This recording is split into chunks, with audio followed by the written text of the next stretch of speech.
Mheshimiwa Anna Kilango Malechela. Mheshimiwa Mwenyekiti, asante.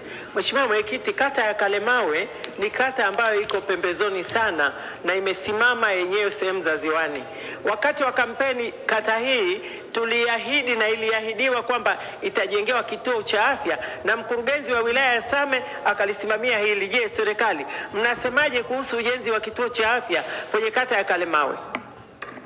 Majibu Mheshimiwa Naibu Waziri. Asante sana Mheshimiwa Mwenyekiti, ni dhamira ya serikali kusogeza huduma za afya karibu na wananchi na hususan vituo vya afya ili kupata huduma za dharura za upasuaji kwa kina mama wajawazito, lakini na wananchi wengine.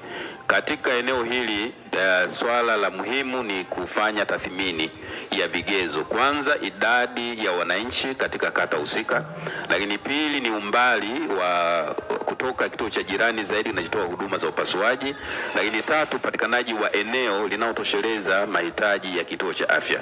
Kunaomba niwahakikishie Mheshimiwa mamangu Mama Anna Kilango Malechela kwamba tutafanya tathmini, na nitumie nafasi hii kwa niaba ya Waziri wa Nchi, Ofisi ya Waziri Mkuu TAMISEMI, kumwelekeza mkurugenzi wa Halmashauri ya wilaya ya Same kuwasilisha taarifa hiyo na kuchanganua ikiwa vigezo vinafikiwa, ili Ofisi ya Waziri Mkuu TAMISEMI tuone namna ya kuanza kutenga budget ili tuanze ujenzi wa kituo hicho ikiwa vigezo vitafikiwa.